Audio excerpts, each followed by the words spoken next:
Student, welcome to STC education. हमारा chapter account में branch account चल रहा है और लास्ट वीडियो में हमने एक सम किया था, बिल्कुल डिटेल में था। मैंने आपको बताया था क्वेश्चन नंबर 5 किया था, बिल्कुल डिटेल में था। अभी हम क्वेश्चन नंबर 8 कर रहे हैं। ये भी बहुत डीप में है, अच्छे से समझना और इसमें एक एक पॉइंट अच्छी तरह समझना, क्योंकि ये सम अगर जो आपको अच्छे से आ गया तो समझो मीन्स मोस्ट ऑफ पॉइंट है इसमें कवर होने वाली है, तो आपको बहुत अच्छे से चैप्टर समझ में आने वाला है। ठीक है ना। तो ये चैप्टर, ये जो सम है, वीडियो को स्किप मत करना, पूरा वीडियो देखना, एक एक पॉइंट में एक्सप्लेन करूंगा। ओके, तो देखो अभी हमारे पास क्वेश्चन नंबर 8 है, तो उसकी मीनिंग समझ रहे हैं। देखो क्या मिला हुआ है, the Mumbai head office has a branch at Delhi. Means एक कंपनी है जिसकी हेड ऑफिस जो है वो मुंबई में है और उसकी ब्रांच कहाँ पे है, दिल्ली में है। Which supplies goods at cost. Means head office जो है ब्रांच को जो गुड्स भेज रही है वो कॉस्ट प्राइस पे भेज रही है, but with instruction to sell the goods. पर इंस्ट्रक्शन दे रही है जो गुड्स हैं वो सेल करें, कैसे, at a profit of 25% on cost. देखो भाई, एक कंपनी है जिसकी हेड ऑफिस मुंबई में है, उसकी ब्रांच दिल्ली में है, और जो कंपनी है ब्रांच में गुड्स सेंड कर रही है कॉस्ट पे, एट कॉस्ट क्लियर लिखा हुआ है, कॉस्ट पे।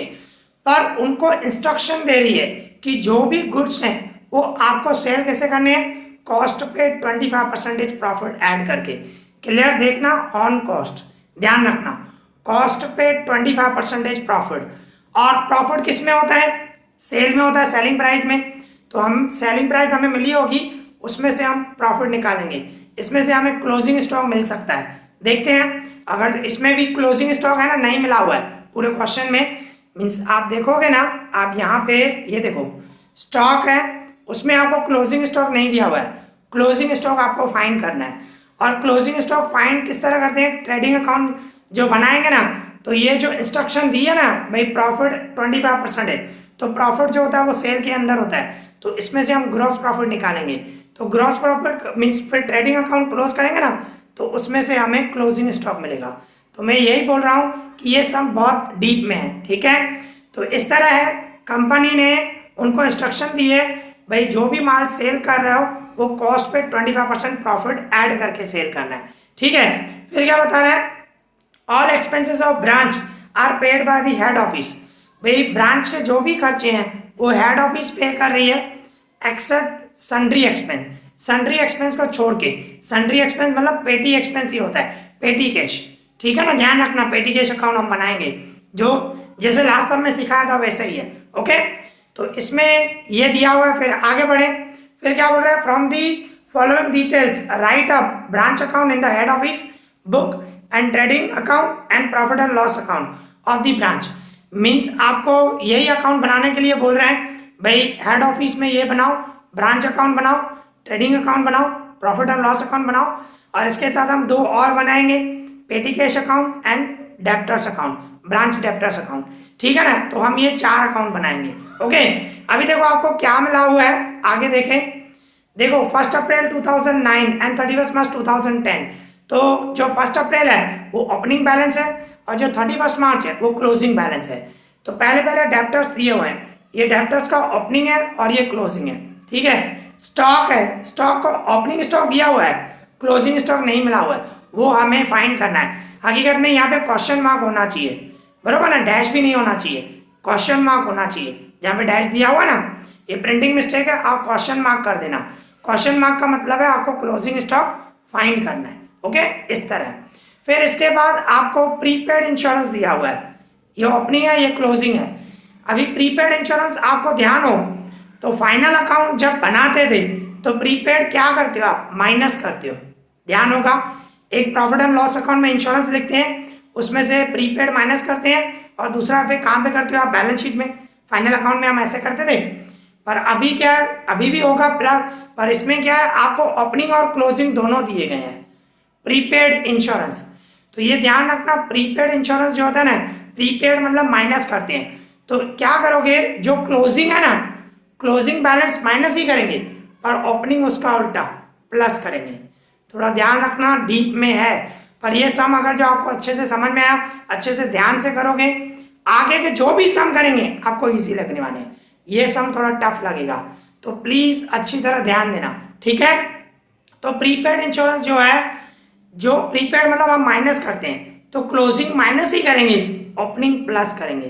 किस तरह वो मैं सम में बताऊंगा, अभी नहीं समझ पाओगे आप, ठीक है ना। वो सम करेंगे ना उसमें बताऊंगा, आप खाली इतना ध्यान रखना, प्रीपेड क्या होता है, माइनस होता है, तो क्लोजिंग माइनस करेंगे, ओपनिंग प्लस करेंगे, ओके।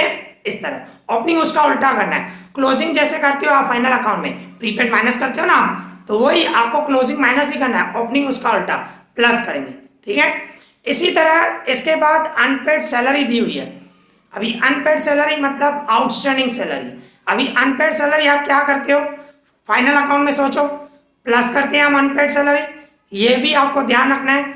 इसमें देखो ओपनिंग और क्लोजिंग दिया हुआ है, देखो अनपेड सैलरी का, तो क्लोजिंग उसी तरह होगा जैसे आप फाइनल अकाउंट में करते थे, तो क्लोजिंग प्लस, क्योंकि फाइनल अकाउंट में आप प्लस करते हो ना अनपेड, तो क्लोजिंग प्लस, ओपनिंग उसका उल्टा माइनस। किस तरह प्लस माइनस होगा वो मैं आपको सब में बताऊंगा। एक दूसरी बात, अनपेड सैलरी जो होती है वो लायबिलिटी होती है, तो इसका जो ओपनिंग होगा ना, ये ओपनिंग जो होगा ना वो ब्रांच में क्रेडिट, वैसे क्या होता है ओपनिंग बैलेंस हम कहाँ पे लिखते हैं, ब्रांच में डेबिट, और क्लोजिंग कहाँ पे लिखते हैं, ब्रांच में क्रेडिट लिखते हैं। पर जो अनपेड सैलरी है वो लायबिलिटी है, तो लायबिलिटी जो होगी ना वो उल्टा लिखते हैं, ओपनिंग जो लिखेंगे ब्रांच में क्रेडिट, और सॉरी ब्रांच में क्रेडिट ओपनिंग, और जो क्लोजिंग होगा ब्रांच में डेबिट, ओके। इजी है, इतना कंफ्यूज मत हो, एक सम या दो सम करोगे आपको सब पता चलने वाला है, और यही मोस्ट ऑफ इफेक्ट आएंगे अभी, ठीक है। तो मैंने सम ही ऐसा लिया है जिसमें ज्यादा पॉइंट है, ओके।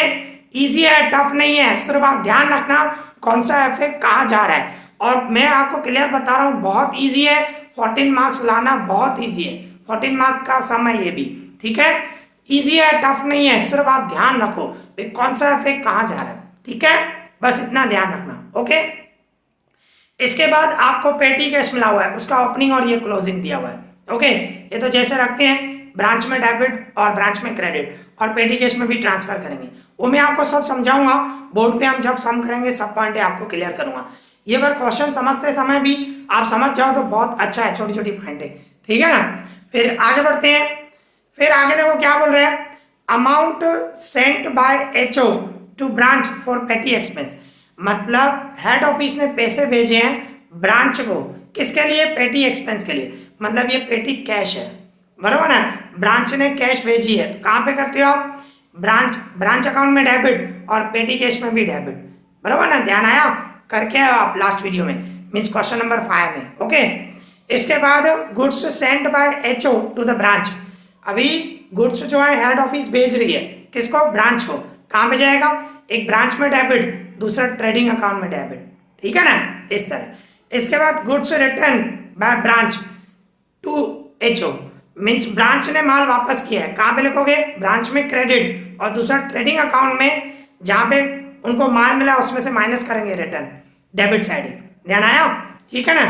करके आया हो, हम करेंगे, मैं एक एक इफेक्ट आपको अच्छे से समझाऊंगा, ठीक है ना, पर मैं ये क्वेश्चन में भी एक्सप्लेन करते जा रहा हूँ, तो ध्यान रहे आपका।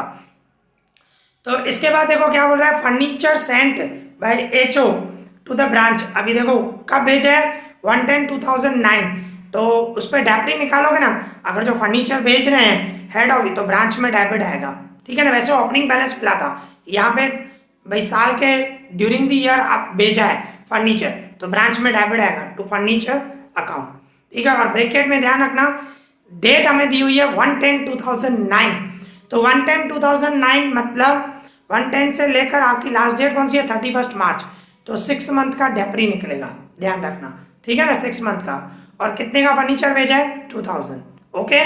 फिर आगे बढ़ रहे हैं, फिर क्या बता रहे हैं, रिटर्न फ्रॉम कस्टमर, कस्टमर ने रिटर्न किया है, तो ये सिंपल है, सेल्स रिटर्न, सेल में से माइनस होगा और डेब्टर्स में हम क्रेडिट करते हैं। इसके बाद बैड डेट, ये भी इजी है, प्रॉफिट एंड लॉस अकाउंट में डेबिट, डेब्टर्स में क्रेडिट, सिंपल। इसके बाद discount to debtors, sorry discount to customer, या डेब्टर्स एक ही बात है, सिंपल, ये भी जैसे बैड डेट किया, प्रॉफिट एंड लॉस अकाउंट में डेबिट, डेब्टर्स में क्रेडिट, सिंपल, ओके, इस तरह करना है। फिर इसके बाद क्या बता रहे हैं, amount received by HO from the bench, from the branch, sorry, branch ने हेड ऑफिस को पैसे भेजे। कैसे? देखो ये कैश सेल गए, ये कैश सेल है, और दूसरा कलेक्शन फ्रॉम डेप्टर्स, ग्राहकों ने दिया है। तो कैश सेल का कहाँ पे करोगे? ब्रांच में क्रेडिट, ट्रेडिंग में क्रेडिट। और कलेक्शन फ्रॉम डेप्टर्स का कैसे करोगे? ब्रांच में क्रेडिट, डेप्टर्स में क्रेडिट। बरोबर ना? सीखे आप ये क्वेश्चन नंबर 5 में। ओके, फिर इसके बाद क्या बता रहा है? Expense paid by HO. भाई एचओ ने खर्चा किया है हेड ऑफिस ने, तो कौन से जो भी खर्चे किए हैं ब्रांच में डेबिट करेंगे, सिंपल। तो देख सकते हो आप, ये rent, salary, advertisement, insurance, wages, ये सब ब्रांच में डेबिट आएंगे जो भी है। दूसरी बात आप देख सकते हो, ये सैलरी दिया हुआ है। और दूसरा मैं चलो एक एक करके बताते जा रहा हूँ। रेंट ब्रांच में सब डेबिट लिखोगे, रेंट दूसरा कहाँ पे जाएगा? प्रॉफिट एंड लॉस अकाउंट में डेबिट। और इसके बाद सैलरी, सैलरी कहाँ पे जाएगा? ये भी प्रॉफिट एंड लॉस अकाउंट में डेबिट। बट ऊपर आपको अनपेड सैलरी मिला हुआ था, अनपेड सैलरी मिला हुआ था ना, ये अनपेड सैलरी, ठीक है ना? तो जो ये सैलरी जो आपने पे की है हेड ऑफिस ने, तो उसमें क्लोजिंग क्या करूंगा? प्लस और opening minus profit and loss account में। अनपेड मैंने बताया प्लस करते हैं फाइनल अकाउंट में, तो क्लोजिंग वही करना, ओपनिंग उसका उल्टा। तो क्लोजिंग प्लस करेंगे, ओपनिंग माइनस करेंगे, प्रॉफिट एंड लॉस अकाउंट में डेबिट साइड। ठीक है, किस तरह वो मैं आपको सब में बताऊंगा। ओके, फिर इसके बाद आपको क्या मिला हुआ है? एडवर्टाइजमेंट, एडवर्टाइजमेंट कहाँ पे जाएगा? प्रॉफिट एंड लॉस अकाउंट में डेबिट। इसके बाद इंश्योरेंस, इंश्योरेंस भी प्रॉफिट एंड लॉस अकाउंट में डेबिट साइड लिखेंगे, पर इसमें भी प्लस माइनस होगा। ऊपर प्रीपेड इंश्योरेंस दिया हुआ है, ओपनिंग और क्लोजिंग बैलेंस हम पढ़ के है, देखो ये प्रीपेड इंश्योरेंस, तो प्रीपेड है तो क्लोजिंग माइनस ओपनिंग प्लस। ठीक है ना, ये ध्यान रखना है, बताऊंगा सम करेंगे, मैं पूरा एक्सप्लेन करूंगा। फिर इसके बाद वेजिस, अभी जो वेजिस है वो ट्रेडिंग अकाउंट में डेबिट साइड, ट्रेडिंग में जाएगा ये। और इसके बाद कैलकुलेट 10% डेप्री ऑन फर्नीचर, फर्नीचर पे 10% हमें डेप्री निकालना है। तो सिंपल है, फर्नीचर पे जो डेप्री निकालेंगे वो 6 मंथ का निकलेगा। ठीक है ना, और फिर डेप्री कहाँ पे लिखेंगे? प्रॉफिट एंड लॉस अकाउंट में। और डेप्री माइनस करने के बाद जो अमाउंट आएगी वो क्लोजिंग फर्नीचर, वो ब्रांच में क्रेडिट साइड जाएगा। ठीक है ना, तो यहाँ पे ये हमने पूरा क्वेश्चन पढ़ लिया। आई होप आपको अच्छे से समझ में आया होगा। अभी हम जो है बोर्ड पे सम स्टार्ट करते हैं। ओके, तो इस तरह हमने क्वेश्चन पढ़ लिया। अभी हम अकाउंट बना रहे हैं। अकाउंट कौन से बनाओगे? जो मैंने आपको बताया है, ब्रांच अकाउंट, पेटी cash account, branch debtors account, branch trading account and branch profit and loss account. Okay, ये आपको अकाउंट बनाने हैं। तो अभी हम पूरा क्वेश्चन पढ़ेंगे और जो भी इफेक्ट है करते जाएंगे। और मैंने आपको बताया हर एक ट्रांजेक्शन का इफेक्ट जो होगा, दो इफेक्ट होंगे ही। ठीक है, तो इस तरह स्टार्टिंग से मैं पढ़ते जा रहा हूँ। भाई एक हेड ऑफिस है मुंबई में, उनकी एक ब्रांच है दिल्ली में, वो गुड्स बेच रही है और वो भी कॉस्ट प्राइस पे, और उनको ब्रांच को इंस्ट्रक्शन दे रही है कि कॉस्ट पे 25% प्रॉफिट ऐड करके सेल करना है। ठीक है ना, और इसके बाद जो भी खर्चे हैं हेड ऑफिस पे कर रही है, सिर्फ सन्ड्री एक्सपेंस, मीन सिर्फ पेटी एक्सपेंस नहीं कर रही है। ठीक है ना, उसके लिए कैश भेज रही है। तो इसमें से हमें ये सब अकाउंट बनाने हैं। अभी आप देख सकते हो हमें नीचे क्या दिया हुआ है? Opening balance and closing balance दिया हुआ है। ठीक है ना, तो सबसे पहले ओपनिंग और क्लोजिंग जो है वो यहाँ पे आएंगे। ब्रांच में मैं लिखूंगा यहाँ पे debit side to balance BD. मैं जैसे कर रहा हूँ वैसे आपको करना है। ठीक है ना, एक एक इफेक्ट ये ध्यान रखना है, बहुत ईजी है, सिर्फ आपको इफेक्ट ध्यान रखना है, कौन सा इफेक्ट कहाँ जा रहा है। ओपनिंग इधर आएगा, क्लोजिंग इधर आएगा। ठीक है, तो सबसे पहले डेब्टर्स दिए हुए हैं, तो डेब्टर्स का ओपनिंग आपको दिया गया है, कितना है? 6000। और डेब्टर्स का ओपनिंग इधर, और दूसरा आपने डेब्टर्स अकाउंट बनाया है यहाँ पे आएगा। ठीक है ना, टू बैलेंस बीडी 6000।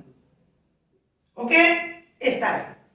फिर डेब्टर्स का क्लोजिंग भी दिया हुआ है, डेब्टर्स का क्लोजिंग हमें दिया गया है, यहाँ पे लिखूंगा, बराबर ना, ब्रांच में क्रेडिट 9800, और दूसरा यहाँ पे लिखूंगा डेब्टर्स अकाउंट जो बनाया आपने वहां पे 9800। ओके, इस तरह करना है। तो डेब्टर्स का ओपनिंग इधर और इधर, डेब्टर्स का क्लोजिंग इधर एंड इधर। ठीक है, सिंपल। फिर इसके बाद स्टॉक, आपको स्टॉक दिया हुआ है, ओपनिंग स्टॉक आपको दिया गया है 24,000 और क्लोजिंग स्टॉक आपको फाइंड करना है, फाइंड करके यहाँ पे लिखेंगे। और ओपनिंग स्टॉक कहाँ पे जाता है, ट्रेडिंग में डेबिट से टू ओपनिंग स्टॉक 24,000, ठीक है। और क्लोजिंग स्टॉक कहाँ जाता है, ट्रेडिंग अकाउंट में क्रेडिट से बाय क्लोजिंग स्टॉक, वो हमें फाइंड करना है। तो फाइंड करेंगे तो एक इधर आएगा और एक इधर लिखेंगे हम, ठीक है ना, इधर। तो ये क्लोजिंग जैसे जैसे इफेक्ट आ रहा है वो लिखते जाओ, फिर अमाउंट फाइंड करके फिर लिखेंगे, ठीक है ना। इसके बाद है प्रीपेड इंश्योरेंस। अभी प्रीपेड इंश्योरेंस यहां पे आएगा, एक तो ओपनिंग प्रीपेड इंश्योरेंस, दूसरा यहां पे ओपनिंग, यहां पे क्लोजिंग, यहां पे प्रीपेड इंश्योरेंस। तो ओपनिंग कितना है, ओपनिंग है 225 और क्लोजिंग है 300। फिर इसके दूसरे इफेक्ट जो हैं मैंने आपको बताया, प्रीपेड मतलब माइनस करते हैं, तो क्लोजिंग माइनस करेंगे, ओपनिंग प्लस करेंगे, वो पर हम बाद में करेंगे, ठीक है ना, अभी नहीं होगा। इसके बाद अनपेड सैलरी। अभी अनपेड सैलरी जो होती है ना वो लायबिलिटी होता है, आउटस्टैंडिंग सैलरी। तो ओपनिंग और क्लोजिंग उल्टा लिखते हैं, हम ओपनिंग इधर लिखते हैं ना, पर लायबिलिटी हो ना तो ओपनिंग यहाँ पे लिखना है, ध्यान रखना उल्टा होता है। ऐसे लिख सकते हो बाय बैलेंस बीडी, उसमें अनपेड सैलरी, या डायरेक्ट ऐसे लिखते हैं हम बाय अनपेड सैलरी, ठीक है। अनपेड सैलरी ब्रैकेट में लिख देते हैं ओपनिंग, ओके। ओपनिंग उल्टा लिखना है, ये ध्यान रखना, लायबिलिटी होता है ना, तो ओपनिंग यहाँ पे लिखना है, क्लोजिंग यहाँ पे लिखना है। और यहाँ पे लिख देता हूं to unpaid salary, okay, unpaid salary और ब्रैकेट में क्लोजिंग कितना होगा 175। ये ध्यान रखना, अनपेड सैलरी लायबिलिटी होता है तो उल्टा लिखना है, लायबिलिटी में उल्टा लिखते हैं, ओपनिंग इधर लिखते हैं, क्लोजिंग इधर लिखते हैं, उल्टा लिखना है, ठीक है ना। ये एक तो ये पॉइंट अलग है, और दूसरा अनपेड जो है हम प्लस करते हैं, तो प्लस माइनस हम बाद में करेंगे अभी नहीं, बाद में करेंगे, ठीक है ना। तो अनपेड सैलरी जो होगा, मैंने आपको बताया अनपेड क्या करते हैं, प्लस करते हैं, तो क्लोजिंग प्लस ओपनिंग माइनस, पर वो हम बाद में करेंगे, ठीक है ना, अभी नहीं, ध्यान रखना। फिर इसके बाद पेटी कैश दिया हुआ है, तो पेटी कैश दिया हुआ है तो ओपनिंग यहाँ पे लिखूंगा मैं, ठीक है, ओपनिंग बैलेंस में आएगा पेटी कैश और क्लोजिंग में आएगा पेटी कैश, ओके। तो पेटी कैश कितना है हमारा, ओपनिंग 48 है एंड क्लोजिंग 63 है, ठीक है। तो दूसरा इफेक्ट कहां पे लिखूंगा, ओपनिंग है इधर और दूसरा पेटी कैश में डेबिट, ठीक है ना, टू बैलेंस बीडी 48 और closing credit side by balance CD, ठीक है ना, 63, इस तरह। ओपनिंग है इधर और इधर, क्लोजिंग इधर और इधर, सिंपल, ओके, इस तरह करना है। तो ये ओपनिंग क्लोजिंग बैलेंसेस हो गए। इसके बाद आपको क्या दिया हुआ है, amount sent by HO, head office ने पैसे भेजे हैं टू ब्रांच को, और वो भी किसके, फॉर पेटी एक्सपेंस, मतलब पेटी कैश भेजा है, ठीक है ना। तो वो कहां पे लिखते हैं हम, डेबिट में लिखते हैं ब्रांच में, टू कैश अकाउंट ब्रैकेट में पेटी कैश, ओके। कितना भेजा है 390, एक इधर आएगा दूसरा यहां पे आएगा, ठीक है ना, टू कैश अकाउंट, भाई हेड ऑफिस ने भेजे पेटी कैश के 390, सिंपल, ठीक है ना, ये सीख क्या हुआ। इसके बाद goods sent by HO to branch, head office ने गुड्स भेजे हैं किसको, ब्रांच को, तो वो कहां पे आएगा, यहां पे आएगा, to goods sent to branch, sent to branch, कितने का गुड्स भेजे हैं 69,380, ओके। दूसरा ट्रेडिंग अकाउंट में आता है, to goods sent to branch, ठीक है ना। और जितनी अमाउंट है इनर कॉलम में लिखूंगा 69,380, इसमें से रिटर्न जो होगा वो माइनस करेंगे इसमें से ट्रेडिंग अकाउंट में। इसके बाद देखो क्लियर, इसके बाद इसके नीचे दिया हुआ है goods return by branch to HO, branch head office को भेज रही है, तो जब हेड ऑफिस भेजेगी तो यहाँ पे, और ब्रांच रिटर्न करेगी तो यहाँ पे, ठीक है ना। Credit side goods return by branch, भाई ब्रांच ने गुड्स रिटर्न किए, कितने रिटर्न किए 1380, वो इसमें से माइनस करेंगे ट्रेडिंग अकाउंट में, एक यहाँ पे आएगा, दूसरा इसमें से माइनस करेंगे 1380, माइनस करके आउटर में 68,000। ओके, इस तरह लिखना है। इसके बाद furniture sent by HO to the branch, furniture भेजा है किसने, हेड ऑफिस ने ब्रांच में भेजा है, तो यहाँ पे आएगा, सेंड करें तो यहाँ पे आएगा, जैसे गुड्स भेजते हैं वैसे ही फर्नीचर टू फर्नीचर अकाउंट, कितने का भेजा है 2000, और इसमें डेट ध्यान रखना 1/10/2009 है, तो 1/10/2009 से लेकर 31 मार्च 2000 मींस 2010 तक जो है 6 मंथ का डेट भी निकलेगा। ओके, वो हम बाद में निकालेंगे। इसके बाद आगे देखो क्या बता रहे हैं, return from customer, return from customer मतलब ये सेल्स रिटर्न हुआ, तो सेल्स रिटर्न कहाँ पे लिखोगे, यहाँ पे आएगा ट्रेडिंग अकाउंट में, क्रेडिट साइड यहाँ लिखूंगा बाय सेल्स अकाउंट, और वो भी कौन सी सेल होगी, दो टाइप की सेल होती है, एक कैश दूसरा क्रेडिट, एंड जो भी आएगी उसमें से माइनस करूंगा सेल्स रिटर्न, ठीक है ना। तो सेल्स रिटर्न आपको दिया गया है 2300, एक यहाँ पे, दूसरा डेब्टर्स में credit by sales return account, short में ऐसा लिख रहा हूं 2300 सेल्स रिटर्न। ओके, इस तरह सिंपल। फिर इसके बाद बैड डेट, बैड डेट कहां में जाएगा, प्रॉफिट एंड लॉस अकाउंट में, डेबिट बैड डेट्स, ठीक है ना।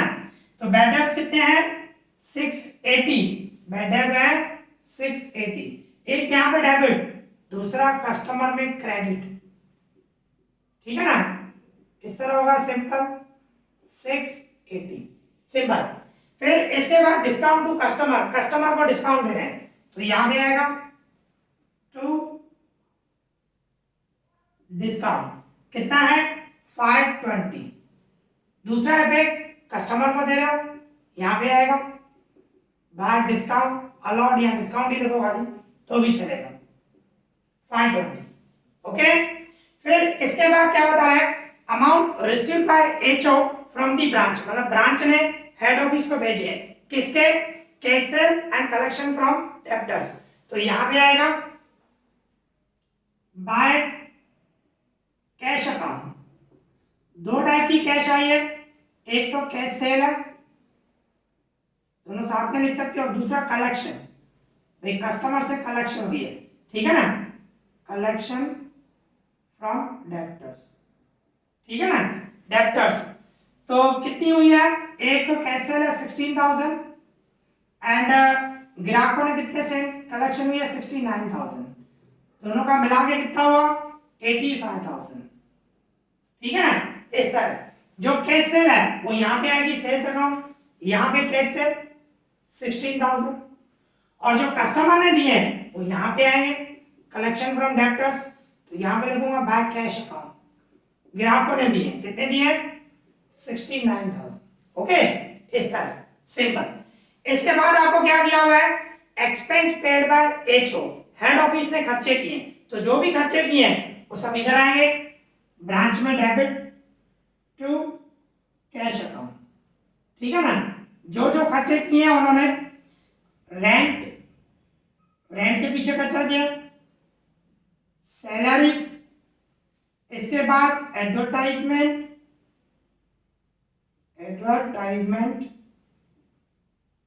इसके बाद है इंश्योरेंस,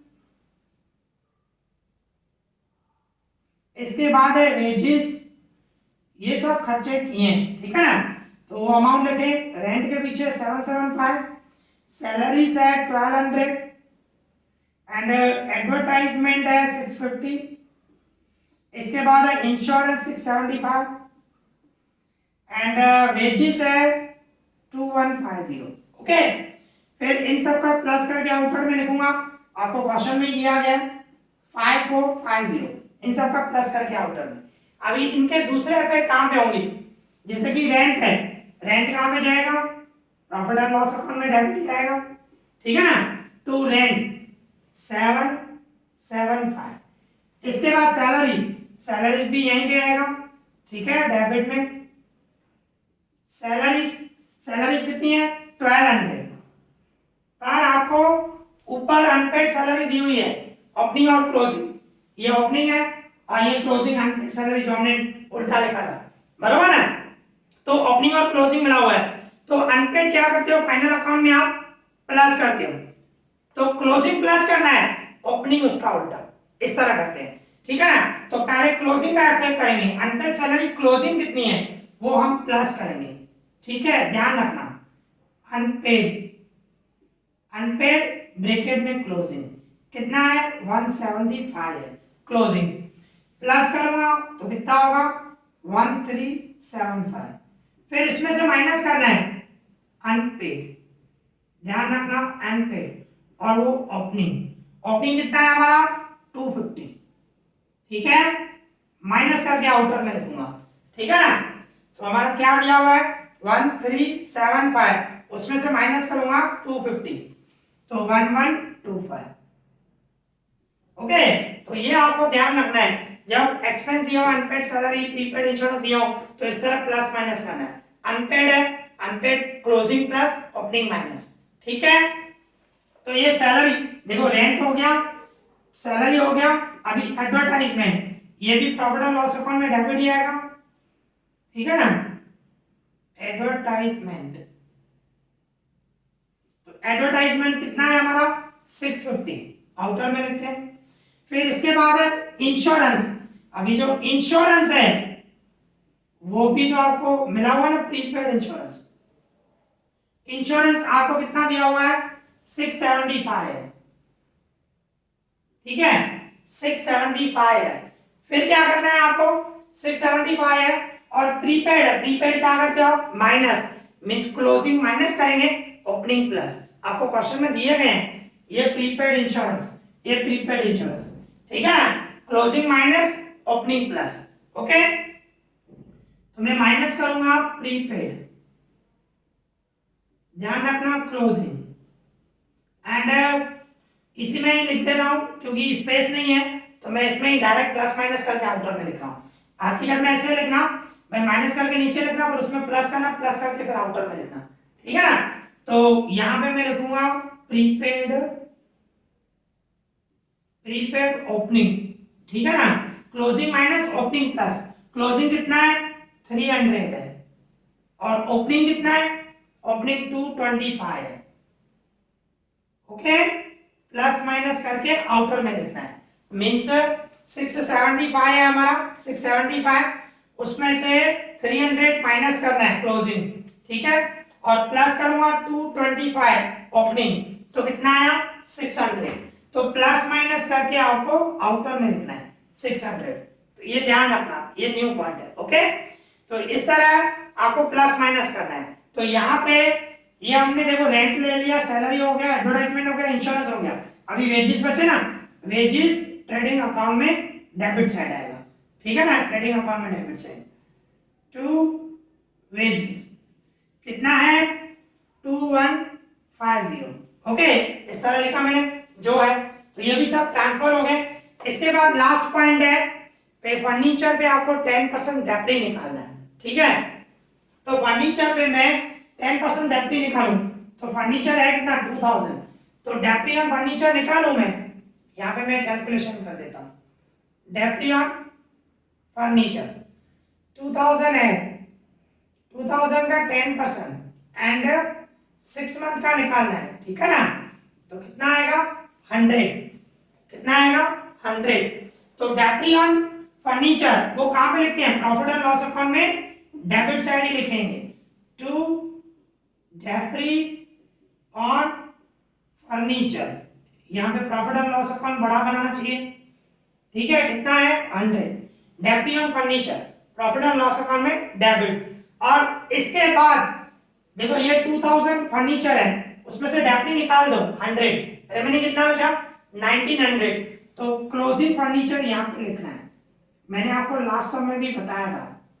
तो क्लोजिंग फर्नीचर 1900 यहाँ पे लिखना है। 2000 मीन्स था, मीन्स हेड ऑफिस ने भेजा फर्नीचर, और डेप्री माइनस करके रिमेनिंग अभी भी इतना बचा है 1900, वो यहाँ पे लिखना है क्लोजिंग। ठीक है, ये ध्यान रखना है। तो यहाँ पे ये इफेक्ट हो गए। अभी हमारे को क्या है, क्लोजिंग स्टॉक फाइंड करना है। क्लोजिंग स्टॉक नहीं मिला हुआ है, तो हेड ऑफिस ने ब्रांच को क्या इंस्ट्रक्शन दिया था कि गुड्स जो भी सेल करने हैं वो कॉस्ट प्राइस पे 25% प्रॉफिट ऐड करें। कॉस्ट प्राइस, और प्रॉफिट होता किसमें, सेल में होता है ना, आप सेल करते हो उसमें। पर इसमें भी हमें क्रेडिट सेल नहीं मिली हुई है, तो सबसे पहले आपको क्रेडिट सेल निकालनी है। ठीक है, क्रेडिट सेल कहां से मिलेगी, ये अकाउंट क्लोज करो आप, ग्राहकों से आएगी ना, डेब्टर से, तो ये अकाउंट क्लोज करेंगे पहले। तो इसका मैं प्लस करूं 2300 प्लस 680 प्लस 520 प्लस 69,000 प्लस 9800। तो मैंने इसका प्लस किया तो क्या आया 82,300। इसमें से माइनस करो 6,000, माइनस करूंगा 6,000, तो क्या आया 76,300। ये हमें क्या मिला, क्रेडिट सेल। ठीक है ना, कस्टमर को सेल करते हैं हम, ये हमें मिला क्रेडिट सेल। ओके, और ये क्रेडिट सेल यहां पे लिखेंगे 76,300। फिर इन दोनों का प्लस करूंगा 76,300 प्लस 16,000 जो कैश सेल है, इन दोनों का प्लस किया 92,300। उसमें से सेल्स रिटर्न माइनस करो 90,000। देखो सेल हमें मिल गई, नेट सेल हमारी 90,000, तो 90,000 के अंदर प्रॉफिट इंक्लूड होगा। ठीक है, तो वो कैसे निकालोगे, क्या इंस्ट्रक्शन दी थी, कॉस्ट प्राइस पे 25% प्रॉफिट ऐड करके सेल करना है। तो उसमें हम ऐसे लेंगे भाई, सपोज करो cost price, profit and selling price. Suppose करो कॉस्ट प्राइस 100 है, प्रॉफिट कितना होगा 25, बरोबर है ना, कॉस्ट प्राइस पे 100 या कॉस्ट प्राइस पे ही परसेंटेज है। तो सेलिंग प्राइस क्या होगी, कॉस्ट प्राइस में प्रॉफिट ऐड कर दो, सेलिंग प्राइस हो जाएगी 125। फिर क्या करूंगा, सेलिंग प्राइस एंड प्रॉफिट। ठीक है, सेलिंग प्राइस हमारी 125 है, तो प्रॉफिट कितना है 25। सेलिंग प्राइस कितनी है 90,000, तो प्रॉफिट कितना होगा। ठीक है, प्रॉफिट कितना होगा, तो इन दोनों का इंटू करूंगा 90,000 इंटू 25 डिवाइड 125, तो कितना आया 18,000। 18,000 ये जो हुआ ना वो प्रॉफिट हुआ, वो हमारा ग्रॉस प्रॉफिट हुआ। और दूसरी बात आपको बता दूं, आपके बुक में ग्रॉस प्रॉफिट अलग होगा, रीजन यही है कि इसमें वेजेस मिला हुआ 2150।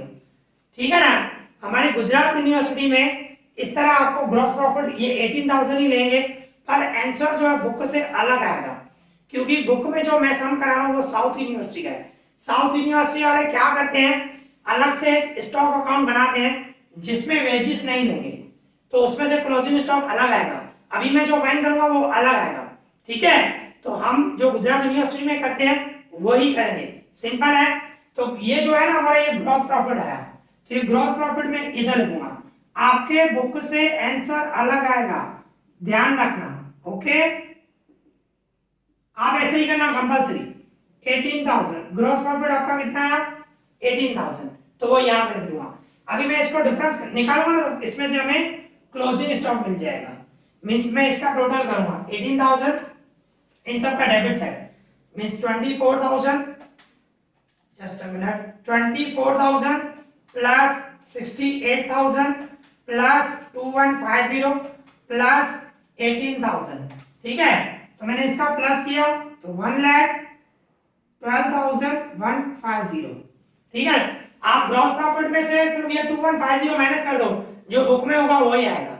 ठीक है ना, इसकी वजह वेजेस की वजह से और कुछ भी नहीं है। आप ऐसे ही लिखना जो है, जो मैं निकाल रहा हूं बुक से अलग आएगा, कोई दिक्कत नहीं है। तो मैंने इसका टोटल किया तो 1,12,150 आया, उसमें से मैं 90,000 से 90,000 माइनस करूंगा, सॉरी 1,12,150, उसमें से माइनस करूंगा 90,000, तो कितना आया 22,150। ठीक है ना, बुक से अलग आएगा। मैं फिर बार बार मीन्स बोल रहा हूँ, फिर बोल रहा हूँ कि बुक से अलग आएगा। ये क्लोजिंग स्टॉक आया, ये क्लोजिंग स्टॉक मैं यहाँ पे रखूंगा 22,150, ठीक है, यहाँ पे लिखा। अब ये जो ग्रॉस प्रॉफिट है मैं यहाँ पे ट्रांसफर करूंगा बाय ग्रॉस प्रॉफिट, ठीक है, और जो है 18,000। अभी नेट नेचुरली है, ग्रॉस प्रॉफिट अलग आया तो नेट प्रॉफिट भी अलग ही आएगा, सीधी सीधी बात है। तो 18,000 में से ये सब माइनस करूंगा, ठीक है, तो 18,000 आया आपका ग्रॉस प्रॉफिट, 18,000 में से ये सब माइनस करूं 680 minus 520 minus 775 minus 1125 minus 650 minus 600 minus 100, तो कितना आया 13,550। ये आपका आया नेट प्रॉफिट। क्या आया? Net profit. ध्यान रखना बुक से अलग आया है, बुक से अलग आएगा, ठीक है। अभी हम जो ब्रांच का निकालेंगे ना, ब्रांच का सेम आना चाहिए। देखो मींस ये जो नेट प्रॉफिट है ना, ब्रांच का भी यही आएगा, देखना किस तरह होगा। ओके, टोटल 18,000 लिख दूं। अभी पहले ब्रांच का मैं इसका प्लस करके आउटर में लिखूं 9800 प्लस 150 प्लस 300 प्लस 63 प्लस 1900। मैंने इनका प्लस करके आउटर में लिखा तो क्या आया 34,213। अभी इनका प्लस करके आउटर लिखूं, ओपनिंग है सब, ठीक है ना, तो क्या है 6,000 प्लस 24,000 प्लस 225 प्लस 48। इनका प्लस करके आउटर लिखूंगा 30,273। ओके, अभी हम अकाउंट क्लोज करेंगे। तो देखो क्रेडिट साइड में टोटल करूं 250 प्लस 1380 प्लस 85,000 एंड 34,213। तो इनका मैंने प्लस किया 1,20,843, ठीक है ना, टोटल यही आएगा 1,20,843। इसमें से सब माइनस करूंगा 30,273 minus 175 minus 390 minus 69380 minus 2000 minus 5450। तो देखो बुक से, अच्छा सॉरी अभी एक पॉइंट तो रह गई, पेटी कैश अकाउंट हमने क्लोज ही नहीं किया, इसमें से पेटी एक्सपेंस मिलेगा। देखो थोड़ी मिस्टेक हो गई, इसमें क्या होगा आपको ध्यान रखना है, ये अकाउंट पहले क्लोज करना है। देखो मिस्टेक आई है, माइनर सी मिस्टेक है, कुछ चेंज नहीं है। आप देखो इन दोनों का मैं प्लस करूंगा 48 प्लस 390, इन दोनों का प्लस किया तो 438 और इसमें से माइनस करूंगा 63, तो ये 375 क्या आया पेटी एक्सपेंस आया। क्या आया? पेटी एक्सपेंस बाय पेटी एक्सपेंस। और ये पेटी एक्सपेंस है वो कहां जाएगा? प्रॉफिट एंड लॉस अकाउंट में हमने फाइंड किया, प्रॉफिट एंड लॉस अकाउंट में आएगा, यहां पे पेटी एक्सपेंस लिखना है, तो नेट प्रॉफिट बाद में निकलेगा, ठीक है ना। तो यहां पे लिख दे रहा हूं, स्पेस नहीं है, आप अच्छे से लिखना भाई। पेटी एक्सपेंस है 375। अभी ये सब माइनस करूंगा ना 18,000 में से, तो हमारा आया था ना 13,550 आया था, ठीक है ना। इसमें से मैं 375 माइनस करूं तो क्या आया नेट प्रॉफिट 13,175, और इसका भी यही आया था 13,175, यही आया था जो मैंने माइनस किया ना 13,175। आप करके देखना आ जाएगा। सिर्फ हमने क्या किया, पेटी कैश क्लोज नहीं किया, इसमें से पेटी एक्सपेंस आया, वो पेटी एक्सपेंस मैंने यहाँ पे लिखूंगा, फिर इसमें से सब माइनस करूंगा तो नेट प्रॉफिट आएगा 13,175 नेट प्रॉफिट, और यहाँ पे मैं लिखूंगा to profit and loss account, profit हुआ, ओके, ये प्रॉफिट हुआ, profit and loss account. Okay, तो ये ध्यान रखना है। देखो इसमें जो है बुक से आंसर क्यों अलग आया, इसकी वजह से, सिर्फ वेजेस की वजह से। अगर जो ये वेजेस नहीं होती ना 2150, तो आपका आंसर बुक से मैच हो जाता। ध्यान रखना हमें ऐसे ही करना है गुजरात यूनिवर्सिटी में। ओके, तो यहाँ मेन ये ध्यान रखना है, ये ब्रांच का प्रॉफिट और हमारा नेट प्रॉफिट वो दोनों सेम होने चाहिए। ओके, तो यहाँ पे हमारा ये सम कंप्लीट हो गया। आई होप आपको अच्छे से समझ में आया होगा। अगर आपको कोई भी डाउट हो तो मुझे कमेंट करना, मैं उसका रिप्लाई करूंगा। इस वीडियो में इतना है। Thank you for watching this.